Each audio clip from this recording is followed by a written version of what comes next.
Family Vlogs. Last time, pinakita ko sa inyo na nagpunta kami sa Landers. Ngayon naman, ipapakita ko sa inyo kung ano yung mga nabili namin sa Landers. So, bali hindi naman to todo-todo groceries. Namili lang kasi kami ng meat. Tapos, naisabay na namin yung mga basic necessities namin dito sa bahay. So, ipapakita ko sa inyo isa-isa kung ano yung mga usual na binibili namin sa Landers. Bumili kami ng hotdog, chicken, ng pork, ng beef, tapos ng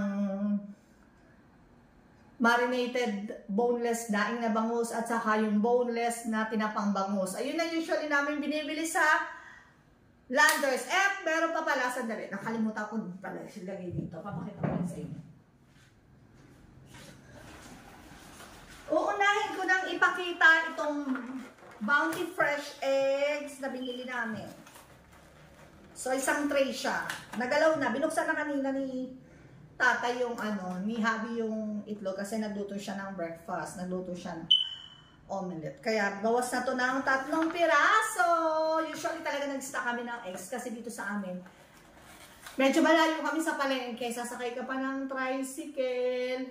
Medyo malayo. Siguro mga 10 to 20 minutes yung biyahe via tricycle. Pero may sasakyan naman. Pero hindi ko rin kasi talaga ugaling pabalik-balik sa palengke. And then, ang bibili namin ay gulay at prutas na kailangan laging fresh.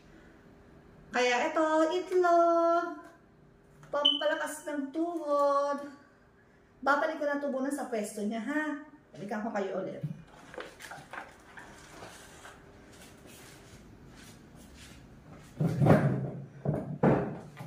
Unahin ko muna ipakita sa inyo yung mga non-food na binibili ko usually sa Landers.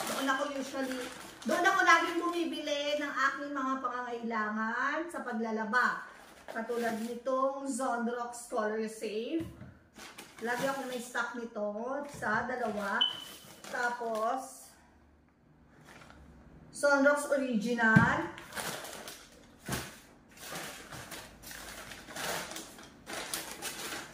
Bali 3 Zonrox Color Save. And then, Zonrox Original. Yan, lagi ko yung binibili. Tapos, pababa ko lang ito. Bumibili din ako ng mga, para sa automatic washing machine ko, bumibili ako ng mga laundry liquid detergent. Pero naipalit na sa taas, so hindi ko na siya ibinaba. Ito naman, pambabad ko to sa aking mga puti. Ariel. Hindi ako bumibili dati. Bumibili ako yung nasa tub, yung nasa timba. Kaya lang, tumitigas siya. Kaya mas pinipili ko na ngayon bumili ng mga ganito. Yung mas maliliit na pa. Tapos naman, anong hirap? Sa mga basahan, ito yung pinalalaba ko, Pride.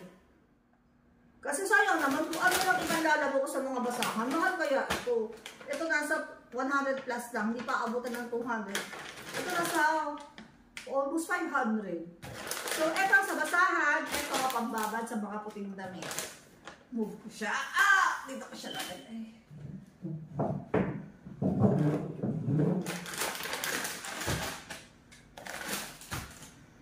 Oops, move natin dito.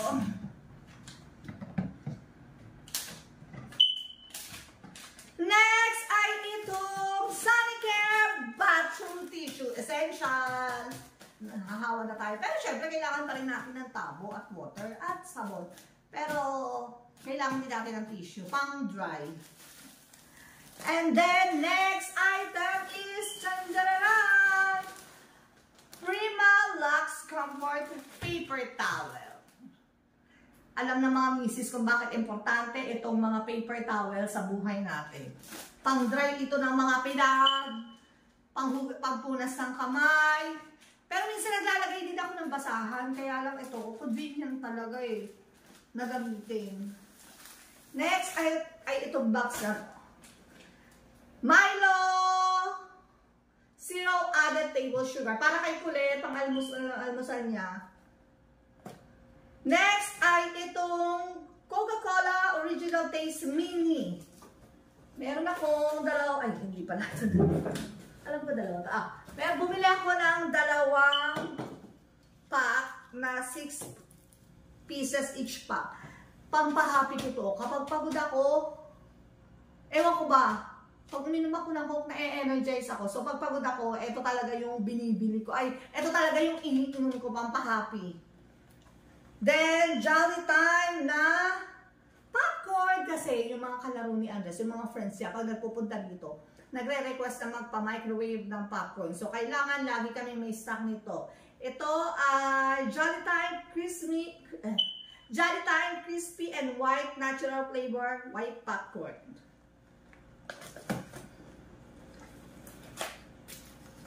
Then, kung may request yung mga friends si Andres, may request din yung mga friends ko. Favorite nila yung niluluto kong champurado. Eh ako pag nag-champurado, puro malagkit talaga yung nilalagay ko. So hindi rin ako nawawalan ng stock na glutinous rice or malagkit. Harvester malagkit. Kailangan ko ito lagi kasi pag nag-champurado ko, pinagkakaguluhan ng mga friends ko. Next one ay itong Buy One, Take One, Alaska 45 Milk Drink. Yan. So, eto. Bali 4 packs siya. Dahil Buy One, Take One nga. 61.75, 61.75 ang dalawa. So, binili ko na kasi pambaon-baon to ni Colette sa school. Lagay natin yan dyan. Mamaya tatanggalin na natin yung box. Ang hirap. Tapos ang init-init pa. Tapos si Colette, dahil naka 50% off ang Pororo, napabili sa akin 3. Actually, 4 to na ibaon niya na yung isa kanina. Pororo, 50% off, nasa 54.75 na lang siya. Ang flavor nito ay mango, Pororo strawberry flavor, at saka tropical fruits flavor. Yan. Next naman from this box ay yung Nescafe Tradical Forte. Tama ba ako? Nescafe Tradical Forte. Yan. 264.75 na lang to. 50% off. Then, lagi rin akong may stock ng Right and Light na cucumber flavor sa aking refrigerator kasi ito ay nakakapagpadighay pagkatapos kumain. So, imbis na Coke or soda ang iinumin mo, ito na lang, mas healthier siya kaysa sa regular na soda. Dahil ito ay no sugar, no carbs, no calories. Oh, di ba? Healthy-han. Next naman ay itong paborito naming milk. Ito yung Emborg na full cream milk. So, isa lang yung binili ko kasi meron pa akong stock dyan sa ref. Marami-rami pa yung nasa ref ko. So, inaano ko lang siya. Minemaintain ko lang yung stock ko. Hindi ako nag-overstock talaga kasi ang milk madaling masira. Next ay ang paborito na lahat, Rose Bowl Gold. Meron pa ako isang piraso dyan sa pantry cabinet ko pero kailangan talaga namin stock. Masarap ipang-almusal ang Rose Bowl. Rose Bowl Gold sardines in tomato sauce. Sarap to. Try nyo to. Promise, masarap.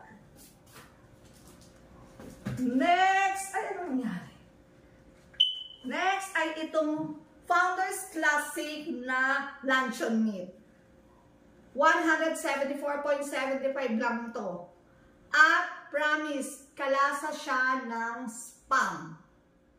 Kung may difference man, konting-konti lang. So, yung business Spam, ang bibilin mo na nasa 200 plus, ito 174.75 lang, mas makakatipid ka. Promise, itry nyo, masarap talaga. Kalasa siya halos ng Spam. Tatanggalin ko lang to.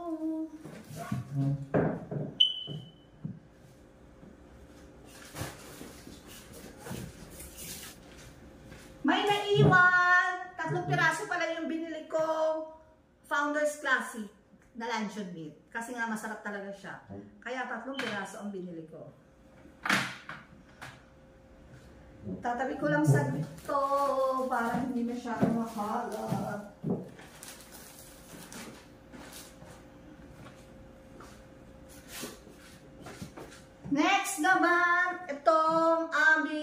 Fiesta Palm Oil. Pag bumibili ako ng mantika, dalawa-dalawa talaga kasi ayokong nauubusan ng mantika. Golden Fiesta Palm Oil. Mas prepare ko siya kaysa sa canola oil. Kasi i-search nyo yung canola oil, may mga bad effects din siya sa katawan. Eto, mas better choice yung palm oil. Research nyo, guys. Tapos, itong aking green tea, hindi rin ako pwedeng mawawala ng green tea. Green tea ng Twinings. Twinings ba Twinings? Hindi ko alam eh. Pure green tea. Pure green tea ng Twinings. Hindi ko alam Twinings, whatever. Hindi ko alam kung paano siya i-pronounce. Then, next ay itong buy one take one na Dalton House, England hand wash. Favorite ko to. Ang bango nito, guys, promise. Ang bango-bango niya talaga. So, every time na meron dito sa Landers, hindi talaga ako nag-aatubili at bili talaga ako. Pero meron pa akong stocks na ganito. Kaya dalawa lang din yung kinuha ko. Bango to, promise! Mabango! Ay, ayaw mabuksan. Mabango siya talaga. Alam mo yung very light na parang baby powder lang yung amoy. Hindi kasi ako, medyo may pagka-sensitive kasi yung ilong ko. So, hindi ako pwede dun sa mga matatapang na amoy. Hatching at hatching talaga ako, promise. Kaya ito na lang ang aking binibiling hand wash. Next, naka-sale ang Up garbage bags. Hindi rin ako nawawala na stock ng garbage bags sa bahay. Naka-sale siya. So, ang normally kasi ang large na garbage bag binibili ko sa nasa 140, 120. Ito nasa 74.75 pesos lang. Kaya bumili na ako ng 3 piraso. At meron pa rin akong stock nito sa bahay.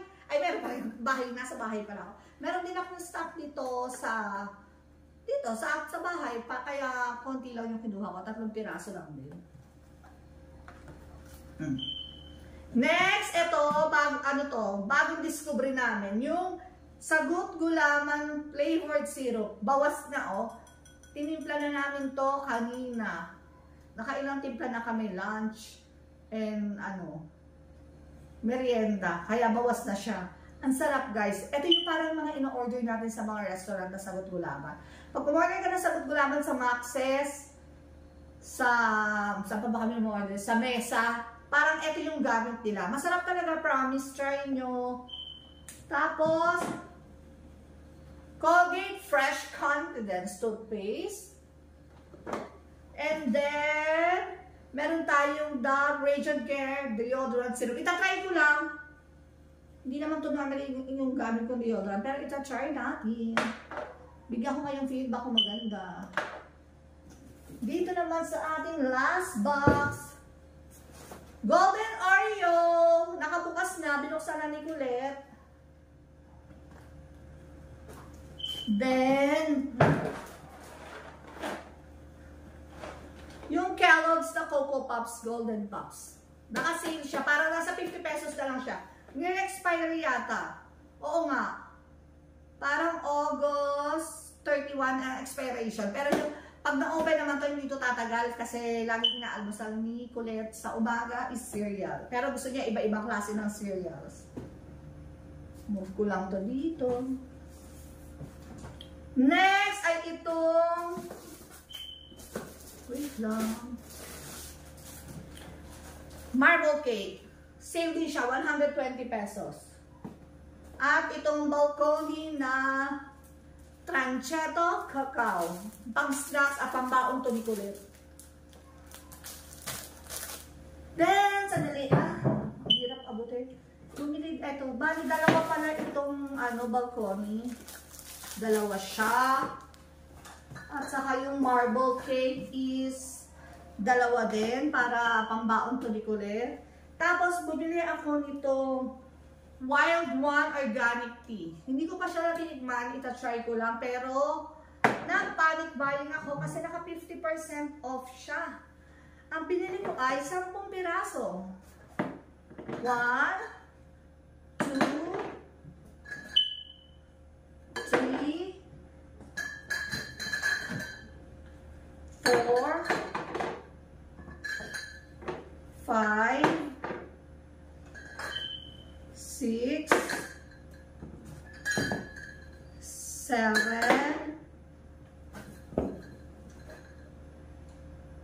8,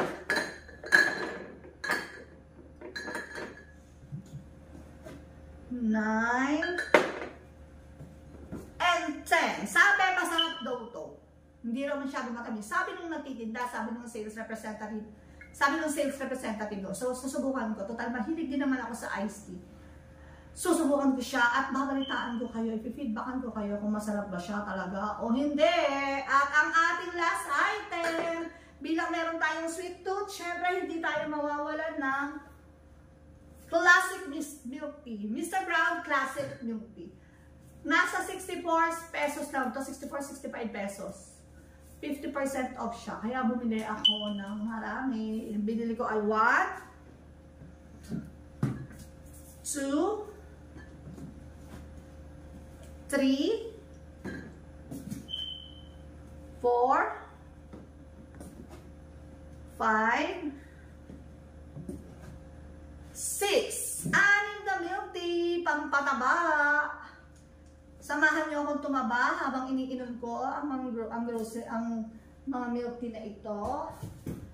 At, yun lang. Hindi ko na maipakita sa inyo yung mga binili namin, mga meat kasi na-divide ko na siya per container, nahati ko na, nagawan ko na yung per menu ko, naghiwa-hiwalay ko na.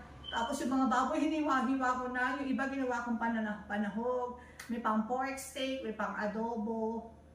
So, ganun kasi ako pag nag-grocery, gusto ko pagdating, hihiwain ko na. At ilalagay ko kagad sa ref. Nandun na rin yung bangus, daing na bangus, at saka yung tinapang bangus, yung hotdog, nandun na rin. At saka yung ibang frozen products na binili ko. So, that's all for today's... So, that's all for today, guys. Sana nag-enjoy kayo at sana na-inspire kayo sa mga ginastos ko. At mabudol din kayo ng Landers. Eto na. Thank you for watching. Bye!